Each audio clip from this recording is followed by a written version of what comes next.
Hello, Scale for Women community, and welcome. We are announcing Recession Proof Your Business speakers. We are excited to have you here, and we're looking forward to seeing you at the Broadmoor Country Club on April the 22nd. Today, we are just going to introduce you to Sarah Kendrick with RHEA Services. Sarah is going to help all of us think about Plan B.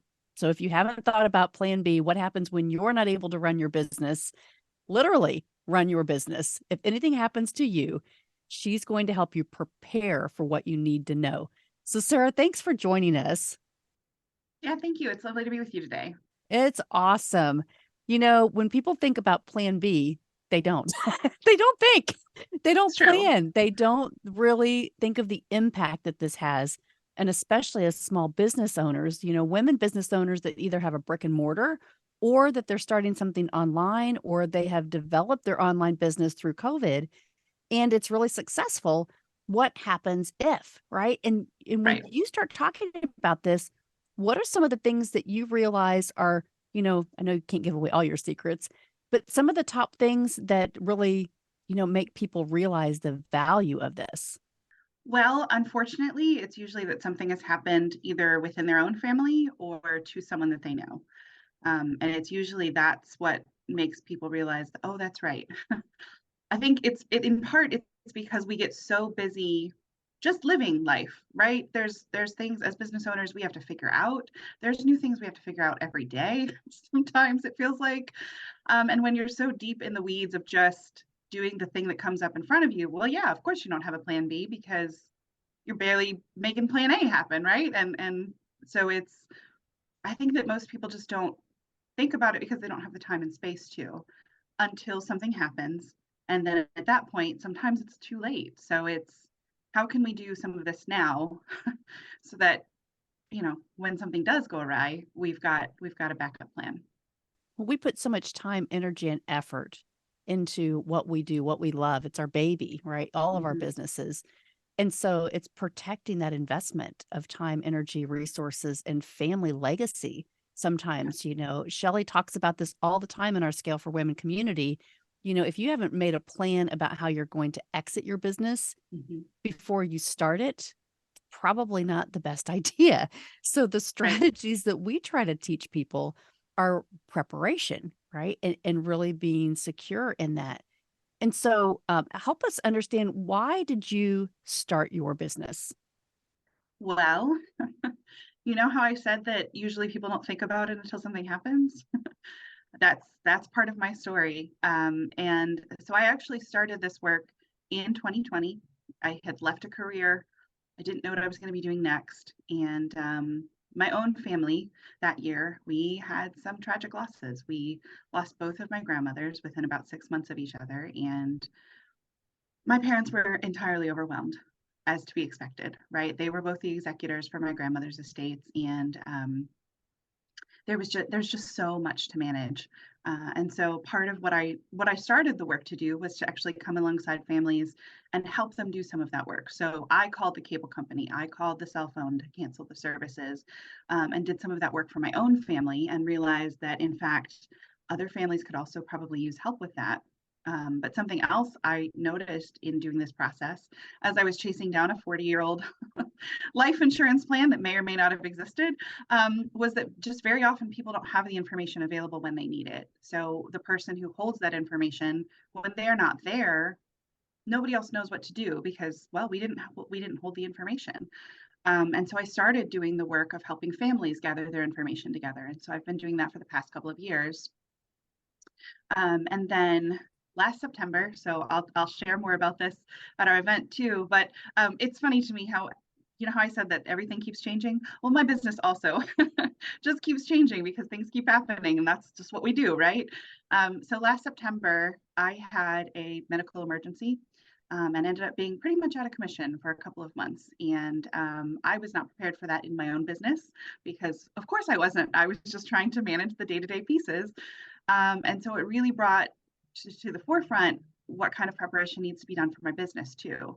And so that led me to creating the book and the process of helping small business owners gather up their essential information, because if you think about your family pieces, somebody can probably figure that out, right? Because you get bills at the same address, or you share care of the children or the pets, or there are breadcrumbs. But for our businesses, especially if you're a solo entrepreneur, you are literally the only person who knows anything about it, in all likelihood, unless you've got some people who maybe manage your books or maybe do your taxes, or but those breadcrumbs are a lot farther apart. And that's something that I realized too, is just that, okay, well, I was not well prepared. How can I help others be better prepared? And so it's just been this journey of, well, oh, I see that that's a problem. Well, how can I work to help people address that problem? One of the things I want to point out, and Sarah, when you and I have had conversations preparing for this event, because I'm a big believer in preparing for a couple of different reasons. Number one, one of my favorite sayings is fail to plan, plan to fail. Mhm. And the other thing is just giving yourself that peace of mind as a business owner that you're not burdening others, that you're able to have an opportunity to put things in place, to put those processes in place and the systems in place so that it gives you your own peace of mind and the ability to think more strategically, bigger picture. And it's a lot easier to update something than it is to create it. Absolutely. Yes. Helping people gather their information. I always tell them it is the hardest this first time around. And that's why I want to come alongside you and really guide you through the process and give you all the support that I can, because it's going to be the hardest this first time. But yeah, so much easier to keep it updated. Yeah, it's a whole process though, to really consider all of those pieces. But yeah, it does give you that peace of mind of knowing that, okay, well, something does happen to me, and let's be honest, it's probably going to at some point, hopefully not for a very long time. But there are other things too, like my emergency situation in September. Like, that was very unexpected. I'm still here, but I was not able to be in my business and doing that work for quite some time. And so, there are just, we get derailed sometimes, just kind of like my train of thought just there. But You know what I but love yes, about you that peace of coming? mind that it can give you of knowing that things are written down. Someone can find what they need when they need it. They don't have to know everything ahead of time. You don't have to try and remember in an emergency situation. They have somewhere to go. I Sorry, love Melanie. I love that you're coming to add value to this community, because we also have another speaker that's talking about functional organization. So, right. So cleaning out the things that you don't need in your life, or the things that you do need to recognize that can help you, right? Validate. Do you save that? Where do you save it? How do you save it? The two of you being able to come together at this event and really help women say, what's the strategy? Like, what do I need to do right now? What's the stuff that I'm not dealing with, that I'm not thinking about, that I'm not planning for, that could happen? And so that's why I love talking about this event and sharing what you guys are going to be sharing and teaching. It's really skill building. It's helping people say, I am protected now. The investment that I put all my time and energy and effort into, whether it's a full-time brick and mortar, or whether you're doing this because you've decided, hey, this is something that's my passion. It's always been there, and I want to start serving other people. You don't want to lose everything that you've worked towards just because you haven't thought about it, you haven't planned for it. So this is the day that you're going to really be able to pour into them. And we're just so excited, Sarah, that you're going to be in this room, and these women are going to just be able to absorb your knowledge of what you've been through in the last couple of years, to say, this is how, this is the design of the plan that's going to help you be the most successful right now. Yeah, thank you. And I'm so excited to be there. I really appreciate you including me and inviting me to be there. I know that when you first asked, I was like, wait, are you sure? Because I was like, when I think of recession proofing, I think of, the money plan and the financial pieces and the, okay, well, how can you find more clients? And but just like anything that happens, a recession is not entirely expected either. And so it's that planning for the unexpected piece that we can kind of take forward. And then, yeah, we certainly don't know what's going to happen. We never do. Obviously, that our whole past couple of years is a testament to that. But there are still things that we can be doing because we know that the unexpected is going to happen, whether it's a recession or it's weather events or global pandemics, or, there's always going to be something. And so how can we be preparing well just for whatever happens? Well, we can't prepare for everything, but we can do a little bit better than we're currently doing, probably. All right, ladies, get your tickets now. Go to scaleforwomen.com. Use the code Kendrick, Kendrick, and save on your registration today. We are so excited. We're going to have all of these speakers on April the 22nd at the Broadmoor Country Club, and you want to be in the room. You want to be in the room when that happens. So go right now to scaleforwomen.com and get your ticket. We'll see you on April the 22nd. We're talking about, again, this whole thing of the peace of mind, and just kind of remembering that women typically end up being the ones that end up taking care of things, not just for themselves and their families, but also for parents or other family members. I have a situation going on right now with my great aunt, and all of the rest of the family of that generation are gone. And so it's cousins that are now dealing with it. As a businesswoman, I've got a business to run too.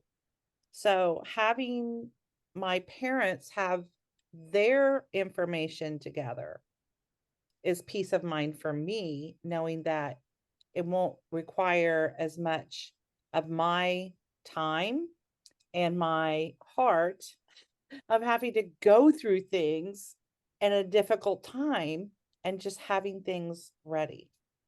What do you think about that, Sarah? No, absolutely. You're right. You're right on. It's so many people don't think about how hard that's going to be on the family, right? For whoever's left behind, because what you're thrown into at that point is what I heard someone refer to once as the business of death, which I think fits perfectly. It's almost like having a full-time job, to be the one who's managing an estate for someone. If you're going through probate at all, if you're doing any of that, I mean, even again, if you are as simple as possible and you don't have a lot of assets, you don't have to go through probate, there are still, consider all the bills that have to get closed down, the house that has to get sold, or, the belongings that have to be packed up and cleaned out. And it is nearly a full-time job to take care of that while you're managing all of your regular things, your family, your business, whatever all those pieces are. But then add in grief, and nothing is working the way that it ought to, because you're grieving. And grief brain is a real thing. Like it's a phenomenon that happens. Grief affects us physically as well as mentally and emotionally. And when you don't have the space to grieve as you ought to, it's going to catch up with you in the most unusual times. It's never going to be convenient, but then you are trying to manage all of these pieces while still trying to grieve. It doesn't work. You don't have the space to do it. You've got to keep going, but then eventually it will catch up to you. And it's to see people kind of fall under that weight. It's heartbreaking, honestly. And it's yes, again, how can we make it just a little bit easier? It's never going to be easy. It's never going to be easy. There's no easy way around being a human and all of that entails. But there are things that we can be doing to make it just a little bit easier, a little bit smoother, just a little bit more accessible for our loved ones. Thank you, Sarah Kendrick. We are so excited to see you at the Recession Proof Your Business Conference here at the Broadmoor Country Club in Indianapolis, April the 22nd, 2023. Remember, use code Kendrick, Kendrick, to save 50% off on your ticket price. Scaleforwomen.com.